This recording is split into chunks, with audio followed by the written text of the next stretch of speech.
Hello, everyone. Welcome back to Personalization Outbreak Podcast, your go-to podcast for meaningful conversations with influential leaders from different sectors every week. Now, our guest today is John Woods. John is the Chief Academic Officer and Provost for the University of Phoenix and responsible for further developing and fulfilling the university's academic mission. Now, during the interview, you'll learn of John's journey to amplify the university's high quality of career relevant academic programs. See, John understands that education needs to be focused on what students want and need from their teachers and their institutions, especially the adult ones. Now, we'll also discuss the importance of an education focused on the individual and what is considered as true innovation in higher education today. And we'll also discuss how we need to move to a student-centered education model where the perspective is guided through the student's eye instead of the industry's needs. In fact, this was one of the themes that we widely discussed at my organization's 2021 Leadership in the Age of Personalization Summit, where we asked students, patients, and employees to explore the ways that we can unleash individuality by interrupting our assumptions about who belongs where, doing what, and how. If you'd like to watch the 2021 Summit on demand, you can register free at 2021summit.ageofpersonalization.com.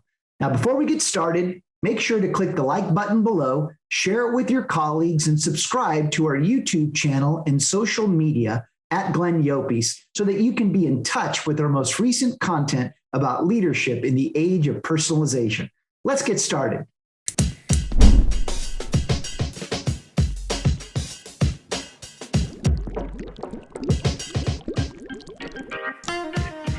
You are listening to Personalization Outbreak, a podcast about the collapse of traditional corporate standards in today's more personalized world. I'm Glenn Yopes. I'm a leadership strategist, author, contributor to Forbes, and founder of the Leadership in the Age of Personalization movement. On this show, I'm interviewing executives across multiple sectors to find out how the balance between standardization and personalization can exist. John, thanks for joining us today. I really appreciate it. Thanks, Glenn, for having me. I'm excited to chat with you today. Well, thanks, John. We always ask our guests to kind of ask them to tell us a little bit about themselves because, unfortunately, in this age of personalization, we've come to learn that nobody really knows anybody anymore. So, and as we move from standardization, I think that'll eventually change. But let's start by asking. Tell us a little bit about you as an individual, John, and what really inspired you to pursue a career in higher education. Yeah, I am the youngest of three, and both my older sisters, I think, were way smarter than me, 4 and 5 years older, but didn't go to college. And it's sort of the typical story of a first-generation college student. Our parents didn't know that they could go to college, didn't encourage that. And for some reason, probably family friends along the way kind of encouraged my parents to have that conversation with me, and off I went. But I didn't know how to be a college student. I wasn't successful when I got there. I took a long time to finish. And when I did finish, my last couple of years in college, I was really, really involved in student government, really liked the workings of the college. I saw a lot of people come and maybe not make the most of college. And I certainly did, having kind of had to get over some hurdles and figure out how to be successful there myself. My 7-year bachelor's journey, I call it. And it all clicked for me. And I started really, really enjoying it. And when I left my master's program, I wanted to do something that was related to college administration. And I was in Canada at the time, and I found these programs in the U.S. fascinating in higher education administration, a PhD program. So off I went, thinking I would go back to Canada and work at a college or a university, but I got a job in the U.S. and developed a real passion for helping adult learners get in and through college and use college as a way to upskill and use college as a way to change the trajectory of their life, their career, and in doing so, maybe change the trajectory of their family's life. So I've been passionate for 25 years about adults in higher education, and as you said, innovation to try and make adults fit better into higher ed and be more successful in higher ed. I love the story. And by the way, thanks for giving me hope, because I didn't go 7, but I went 5, and it was very challenging for me too. And it's really interesting now, because now that higher education or education in general is trying to be designed for the individual, and this is clearly the case when it comes to adult learning. I learned the hard way that while I felt like I was failing, I realized that I was just trying to understand a system that wasn't right for me. And now it's great that there are programs out there like the University of Phoenix that makes it more about the individual. So I survived the standardization route, and it seems like you did too. So thanks again. I feel like half the battle was navigation. Totally. Well, it's really interesting you say that, John, because even when you think about careers, I mean, who teaches anybody how to navigate anything in their career? How do you navigate a corporate environment? How do you even learn how to navigate your life these days? It's kind of like a hit and miss, but I know that you've got programs at University of Phoenix that can enlighten a lot of adult learners, and we'll get into it, but I couldn't agree more with you. I mean, it's the whole navigation that I think is so important these days. Yeah, and I saw it firsthand. Last weekend, we had a commencement in Atlanta, and the adults, the pride of having figured out how to navigate, getting back into higher ed, getting through it. They've got kids there, and the kids are watching their parents walk across the stage. It is really, really gratifying work, and we've done, I think, a lot to kind of examine all the barriers and smooth out some of the bumps, and make it so the learner, in this case the adult, can really focus on learning and not the tangled system of getting through the place. Well, on that note, maybe you can just for our listeners and viewers on YouTube, but can you take us back a bit? When did you join the University of Phoenix, and how has leadership actually changed at University of Phoenix, and why has it changed? What has been the big motive for the change, and what trajectory is the institution headed in? Yeah, I joined at the start of 2018, and Peter Cohen, our president, had joined almost a year earlier. And we had undergone a process where we were a publicly traded entity, and we went privately held. And the new owners wanted to see the university make some changes, and I think some big changes. We wanted to really pare back the number of programs we had, and pare them back to ones that had above average job projection growth. We wouldn't add a new program unless it had above average job projection growth. We wanted students to be more successful and revisit some of the old ways that we had done things in the past. We wanted to get innovative again. We were a pioneer for so long, and I think there was a period there where we maybe weren't as much of a pioneer. And so it was really motivating to join the university at that time, a real kind of an inflection point in the history of a storied institution serving working adults.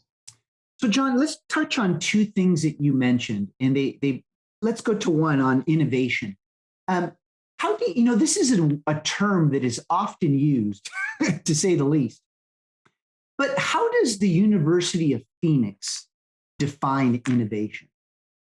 Oh, well, in a lot of different places we innovate. I'll give you some examples maybe in my area to kind of help you figure out kind of how we define it or think about it. Yeah. We'll take a look, for instance, at a course that trips up a lot of working adults because they've been out of school for a long time. A math course they have to take, for example. And that's not sometimes because they can't do math. It's because they haven't done a college math class and they haven't done formal math. And we'll take that course and we'll make some changes to it, and we'll train the faculty around those changes. And with the amount of scale we have, we can test into those changes. I can run a few sections that are new and improved and see how they go and watch them really, really carefully. And if the changes seem to work, we can lean into those changes and scale them up. So for us, innovation is a constant process of trying to be better the next day than we were yesterday, and to lean on data to help us make those decisions as to if we are getting better the next day. So, data can be really, really powerful. And with the scale we have, exponentially powerful in helping us make change or innovate, as you said. Yeah, well, and the reason I ask is that I've often said that without strategy, change is merely substitution, not evolution. And you've given us an example how University of Phoenix is constantly evolving and as data, as a mechanism, especially given your business model. But you're also helping us understand that substitutional thinking just doesn't work anymore, especially when you're serving a student body that requires they themselves are required to evolve as the marketplace shifts and moves and evolves. So I like the way you the example was excellent, John. Now, here's the other thing that I picked up from the prior responses: job projection growth. Is this one of your key metrics at the University of Phoenix? So the number of students who are in programs that have the highest projected job growth is something we watch very, very closely. We know that probably now more than at any time in the university's history, the student is focused on time and time to value. That is, they come back to school thinking, I want a better job. And whereas they used to think the University of Phoenix or other colleges will help me get a better job when I'm finished, now they want a better job while they're in school. They want multiple better jobs as they progress through school. And this really drove our thinking about redesigning all of the courses in all of the programs to tag them for skills. We tag all the skills that you're learning, both hard and soft, in a program, and we can communicate that to you in a skills dashboard. And you, in turn, can communicate that to your employer or a prospective new employer.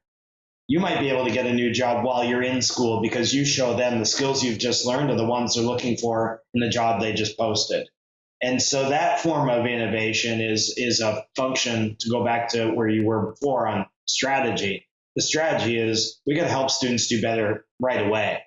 Even if it's in a degree program that they're taking part-time that might take 5 or 6 years to finish, we got to help them do better multiple times during that 5-6 years. And so that strategy drove the implementation of skills tagging and a skills dashboard.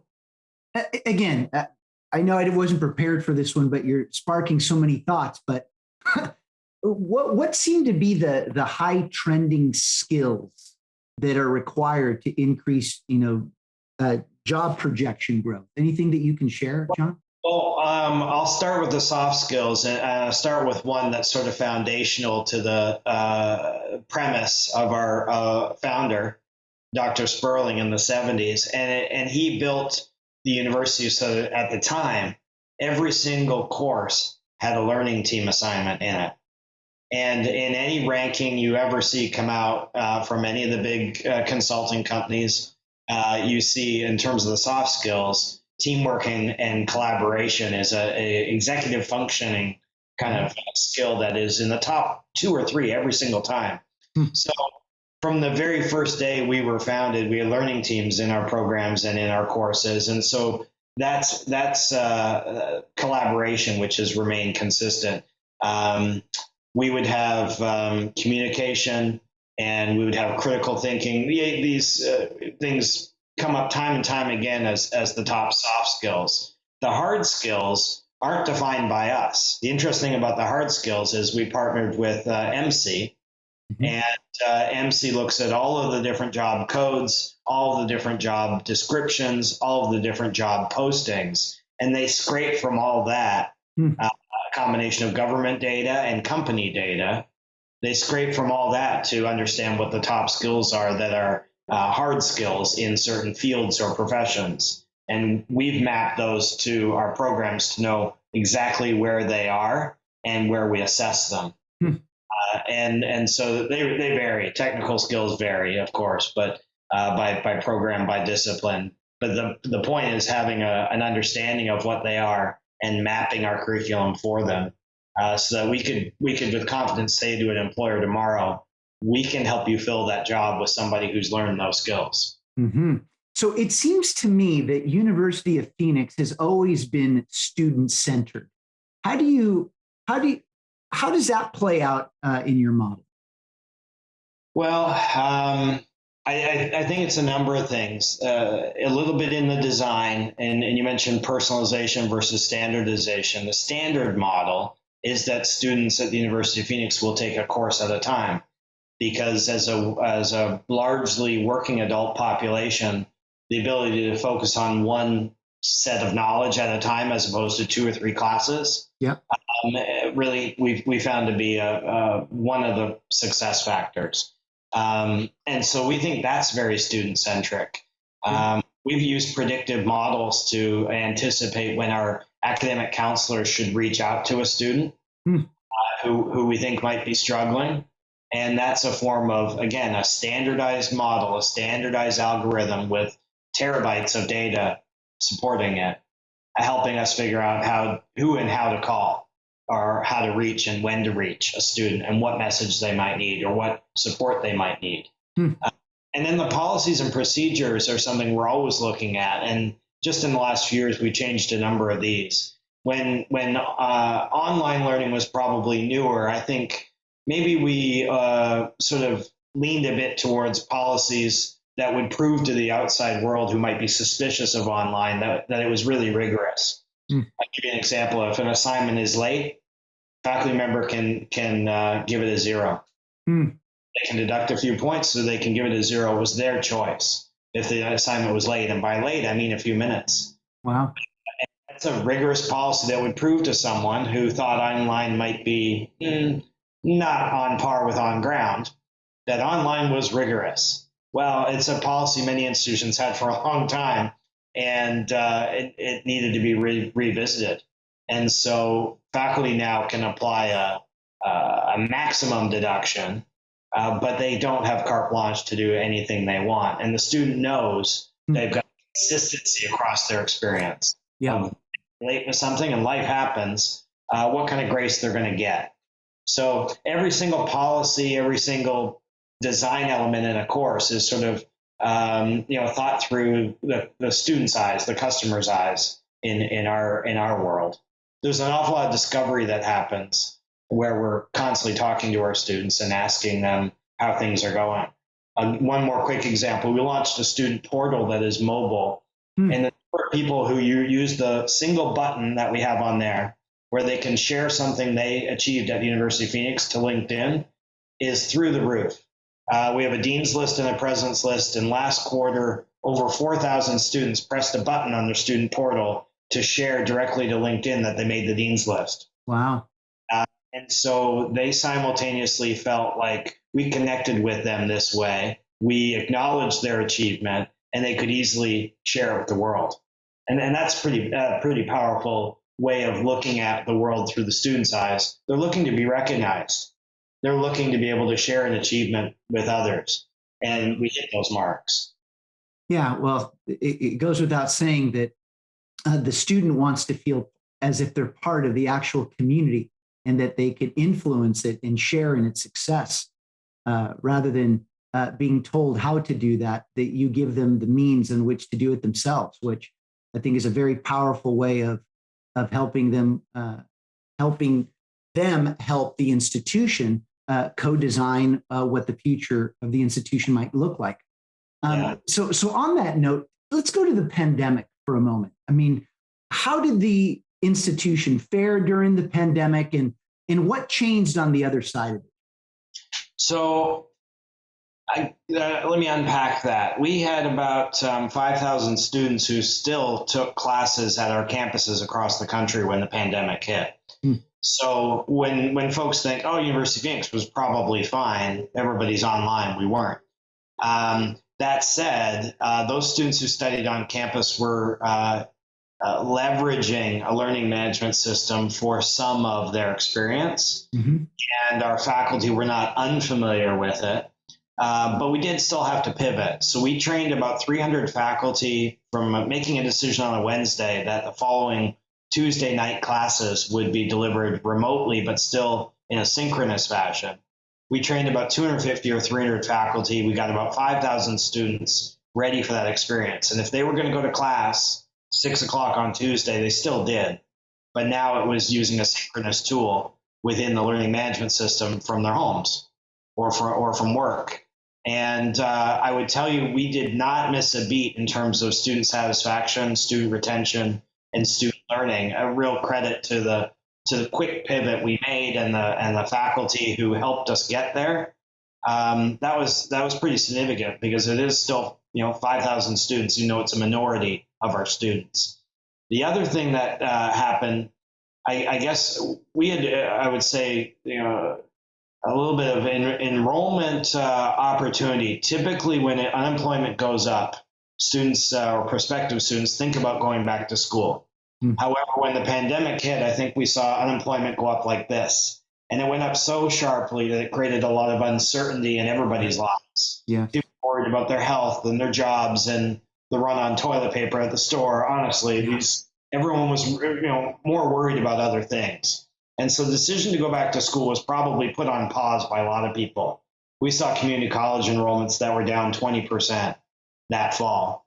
And we didn't quite face that. We didn't grow either. We were fairly stable. And so people, again, the assumption that, they're online, they probably grew like crazy. There was too much uncertainty in the world. I don't think anybody grew like crazy. So how we handled the pandemic, I guess in some summary fashion, was our campus students were well taken care of, and overall retention held really solid. We didn't grow like a big spike, but we remained pretty stable in terms of enrollment. And so what types of, going back to innovations, came out of the pandemic at the University of Phoenix? Yeah, so the LMS, the learning management system that we use, does have a built-in tool. It's a little bit like a Zoom, but it's built more for education, that it has some features like a whiteboard built into it, some polling, and some easy ability to put students in groups or teams. It's built right into the platform. So while we were using that in, I would say, pilot fashion in a few different ways, when we flipped a switch to help our 5,000 students learn Tuesday night at 6 p.m. like you and I are talking, we got heavily into using that tool in the LMS for delivery. We learned enough from it that we're doing that now with our online students. And so not just playing with it anymore, but faculty are holding sessions, regular sessions using that tool, and students have the option to come. We didn't become a synchronous institution, but we gave students that option. And many students will now attend, or they'll attend the recording of it. And the things that faculty do with it were sort of born out of this period of intense learning when we moved because of COVID. Yeah. John, this is part of what is so important in today's age of personalization. And it's the word you used, options.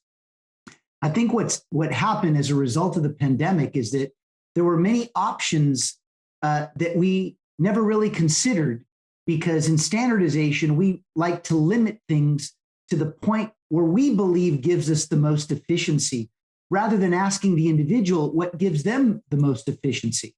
So I don't know if you agree with that, but I do. And in fact, one of the things we did, the pandemic hit in the spring, and a few months into the pandemic, we said, we've got a large college of education preparing teachers for the world, administrators for the world, for K-12. We've got a lot of expertise online. Everybody's scrambling to figure out how to finish the year in K-12, putting stuff online. Experience was very uneven. Parents were looking over kids' shoulders, trying to help them. So we put on something called the Teaching and Learning Academy. and we had thousands and thousands of teachers and administrators join. We did it for free. It was a 3-day set of webinars. And we sought to provide for the teachers and administrators who were trying to figure out what they would do with the fall when they had more time to plan, not the spring, finish things out in a panic, but what would you do if you had more time to plan for the fall and if this thing was going to continue? And at the time knew it was. So we said, here are some options. This way you can create a blueprint for yourselves for the fall.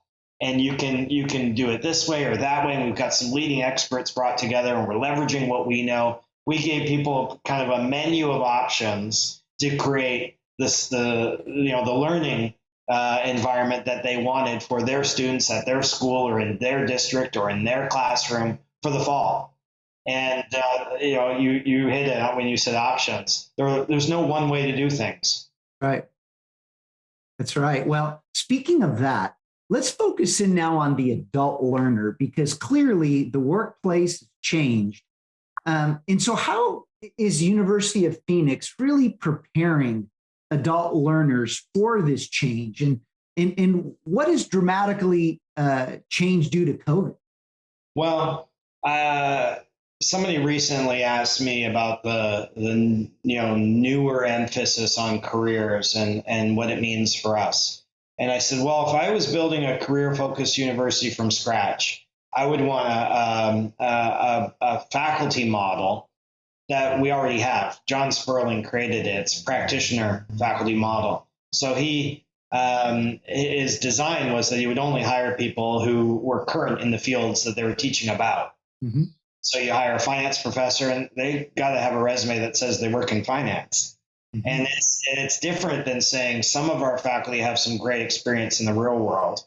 It's different than saying many of our faculty have worked in the real world. It is all of our faculty are in the real world. And so that's really helped us. Now, that doesn't presuppose that those faculty, as expert as they are, I think ours average 25 years in their field of teaching that they are also practitioners in.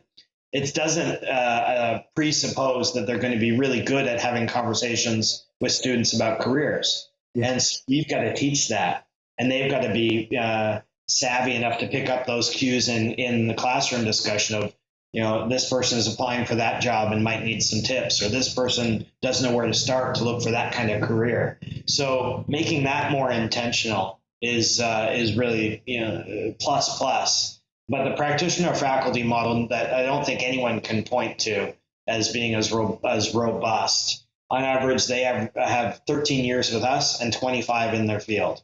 Wow. I think that's probably unparalleled.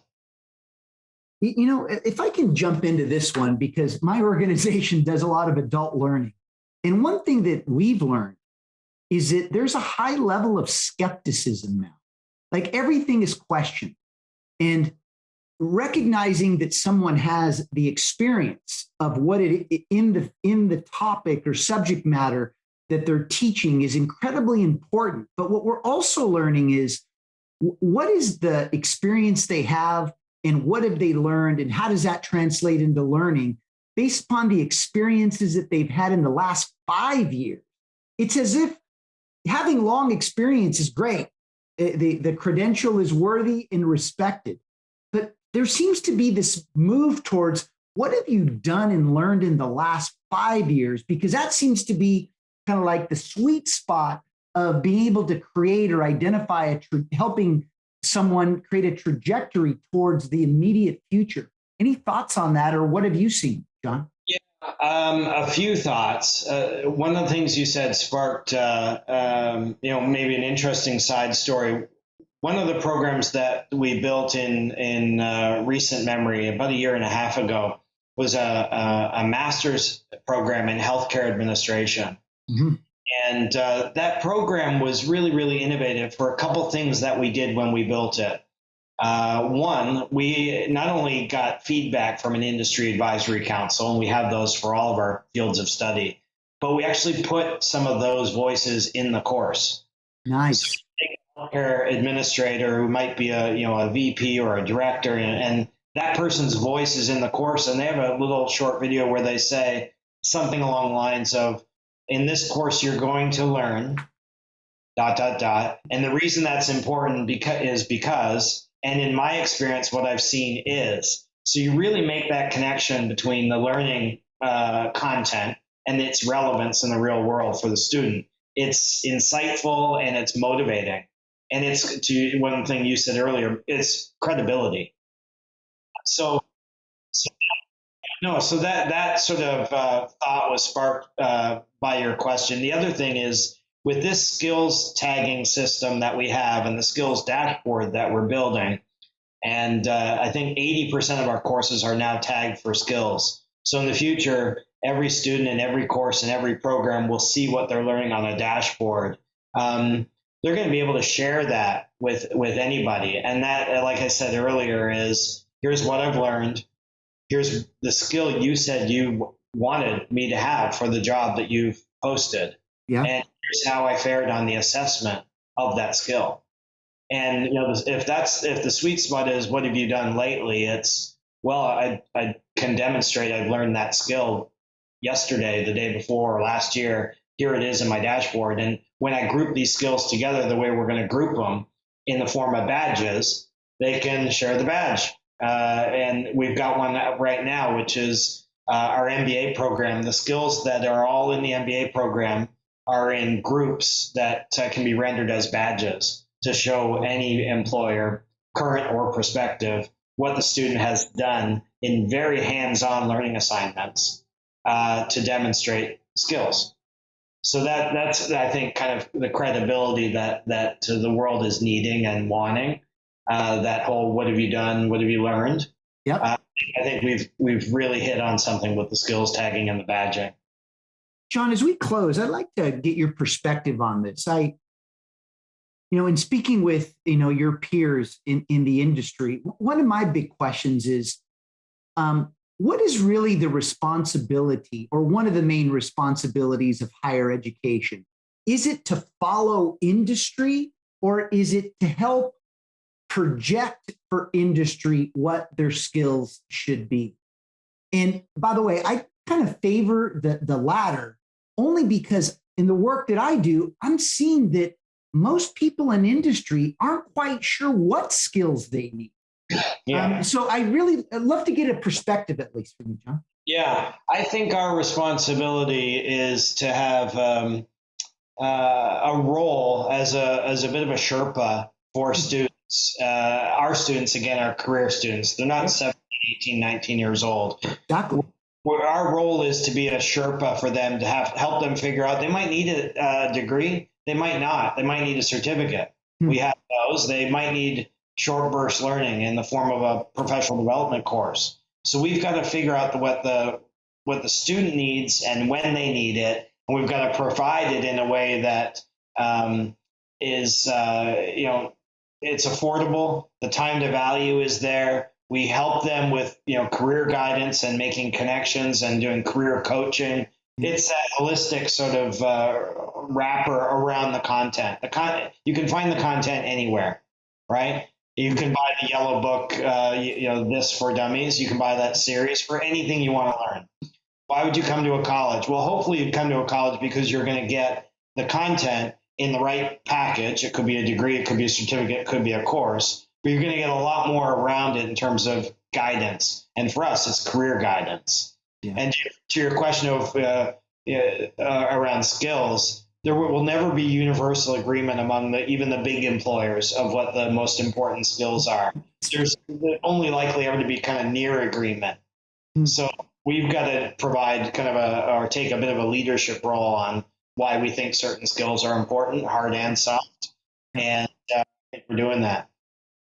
Well, look, John, I really appreciate your perspectives today. You and I can talk all day, but thanks for the great work that you're doing. Your perspectives are very insightful, and I'm sure it'll provide a lot of wisdom for those that are listening. But any final thoughts as we break? I'll leave you with the thought of time and value. So 4 years ago, we reduced tuition and we froze it. And in the last 2 years, we've created $10,000 master's programs, and they can be done in a year. And we 3+1 programs with community colleges where for about $10,000 in a year, someone can go from their associate's degree to their bachelor's. So it is all about those three things I talked about: time, value, and support. Excellent, John. I agree with that. And we all need more support today than ever before. Well, thanks again, John, for being with us. And as we always close the show, when you lead in the age of personalization, you will see things that others don't, do what others won't, and keep pushing when prudence says quit. Thank you, John. Really appreciate your time today. Thanks, Glenn. Thanks for listening to Personalization Outbreak. Make sure to subscribe so you never miss a show. If you enjoyed the content, visit ageofpersonalization.com to check out our free streaming video series and learn how to get involved in the movement. I'm Glenn Yopes. I wish you a good day, and remember, without strategy, change is merely substitution, not evolution.